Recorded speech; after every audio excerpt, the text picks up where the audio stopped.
Welcome back to Pope Nation. It's an honor to have Raymond Partsch or Mr. Radio. Welcome, my friend. Thank you, sir. Thank you. And I have to take a moment here before we get started because the great Gozzolo here, Jim Gozzolo, we know him for the great work he does for the Lake Charles American Press covering McNeese athletics.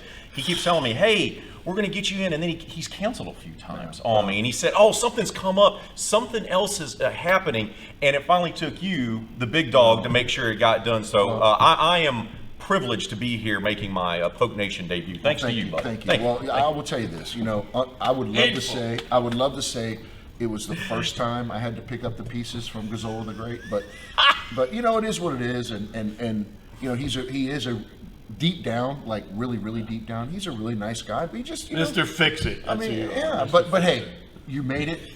I'm so honored to be able to do that and have you here. Thank you. And well, welcome. Thank you for having me here. Yeah, he's a nice man. Don't let the curmudgeonness, the George Costanza-ness of Jim Gozzolo. I am a happy guy. Hey, let me tell you this too, Raymond. The greatest accomplishment of Pope Nation, is he now has a sport coat that has been dry cleaned. So one day after the show, I said, buddy, okay, you got a jacket now, okay, but like you have to get it cleaned, like it was almost standing up by itself over in the corner. But hey, we got it done. But it is hot, and it's summer, so hey, Gozzolo the Great. Proud of you, bud. Proud of you. I'm proud of you. This is gonna be fun. This is gonna be a fun 12 minutes. I want to get into some of your work with Louisiana Sports Writers Hall of Fame, which you're the president of. Yep, president of the Louisiana Sports Writers Association. I also want to get into first. I want to start with the radio. You and I have had a lot of conversations, and I think you did a great job of bringing sports radio here in the game, moving it from Lafayette to here, also in 103.7. Correct. And it's the first step, I think. But what do you want to do in this market? What would you like to bring? I mean, the main thing is for us to make the people feel here in Lake Charles and the greater area that we're their sports station. Mm-hmm. We are celebrating this week, celebrating 10 years on the air, primarily in Lafayette on 103.7. We're over here on 104.1. And, we built up a relationship with our listeners. Keep going. You keep going. No, just keep Raymond, going. You can't make it up.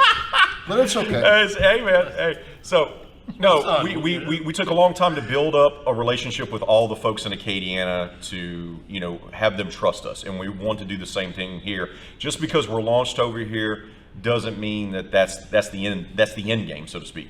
We want to be more involved with McNeese, whether that's our coverage on our website, 1037thegame.com or 1041thegame.com. Also being here for more events. I've been attending McNeese football events, some basketball, some baseball, some softball. But it's more having a presence here and letting the community know that we are their sports talk station. Yes, we're the LSU affiliate for both Acadiana and Lake Charles. We're also the Astros affiliate for both markets as well, which is a big deal. People love their Astros, people love their Tigers. But we have Heath on from time to time. We have had all the coaches on. We've had you on a ton. We've had the TV stations on a ton. So our work is just beginning. Yes, we launched over here. That's great. But we want to become their trusted sports talk station and have them feel like we're part of their community, and that's important to us. How does that happen? So you launched, right? And your plan is to do all these things, which I'm so excited about.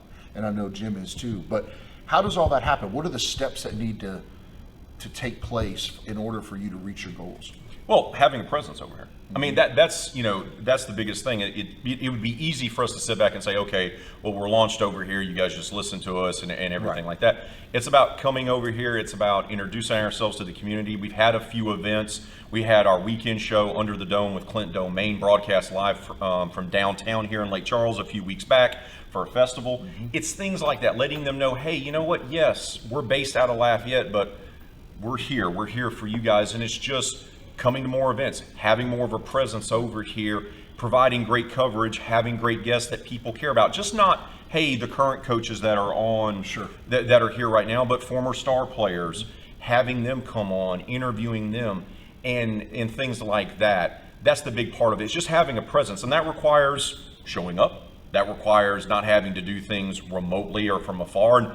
And look, we're excited about it too, because like a lot of media entities, we all had to deal with the pandemic where everything was restricted and everything was Zoom. Well, now it's thrilling just to be able to come and have the opportunity to cover a McNeese basketball game or a McNeese baseball game. So that's where it really starts, is just having, boots on the ground, so to speak. Yeah. Go ahead, Jim. Well, do you have an opinion? We only got 30 seconds, so I want to get a quick question. Yes or no? Incarnate Word is going to stay in the league? Yes. All right. See, I like to hear these things because it reinforces me. It benefits them to stay in the league. When we come back, I want to talk about Tony Robichaux and the Hall of Fame and what that means not only for Lafayette, but also for McNeese and for this community here. When we come back on Polk Nation. We're back with Raymond Partsch, RP3 in the morning. What more can we want? Now, who is your company? It says company. Do you bring company in? All the guests that we have. You've been part of the company before. Heath's been part of the company before. You call Heath up and say, hey, you want to come on? And it's like... He's a busy man. He doesn't always have the time. We have to schedule it around. No, we don't. It's so, and we have to do that with you as well. No. You're a busy man as well. For sure. Not a cheat. For sure. Hey, I have a question for you. By all means. Okay, so now that, what is the future of radio, Raymond, where you have so many, like all of our games now are going to get streamed, right? Like all of our basketball games now are going to be on ESPN Plus. Correct. All of our football games are. So as the streaming continues to grow and evolve, what place does radio still have? That's a great question. I mean, the biggest part is that we're still, local radio is important.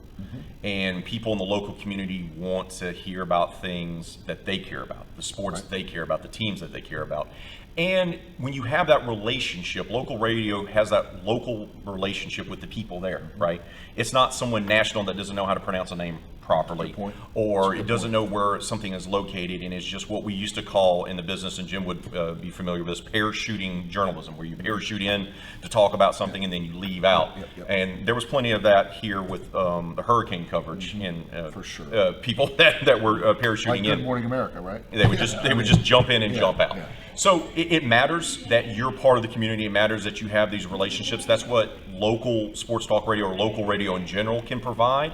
And the other thing is, like, we stream our shows. All of our shows are streamed on our free mobile app for the game. So it's adapting to that as well. But it's also providing something that they can't get elsewhere. You can stream your athletic contest, that's right. So our job as, say, local talk radio is giving you something extra, telling those stories that can't fit in the time frame of a live broadcast, and giving you something a little bit extra, a little bit interaction, and have the people feel like they're part of the process as well. Just not talking down to people, having a conversation with them. And a lot of it, and newspapers have done this, and you see it, is we're also contributing in not just one platform.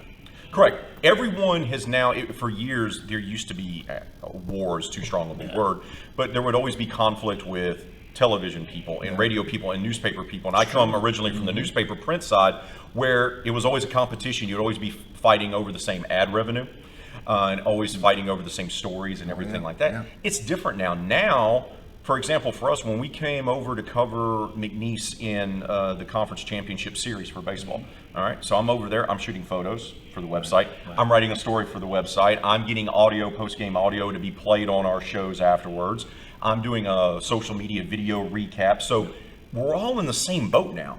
Just because you may be on radio doesn't mean that you're not having a television component. That's a good point. Or that you're not writing something for a website, so we're all kind of morphing into multimedia journalists. And also, another thing that people don't understand is a lot of this now is the game coverage is going to be done by the streaming as far as the minute by minute. But a lot of the analysis, pregame, and that will be done by the other. And that's kind of where you kind of dig deep into.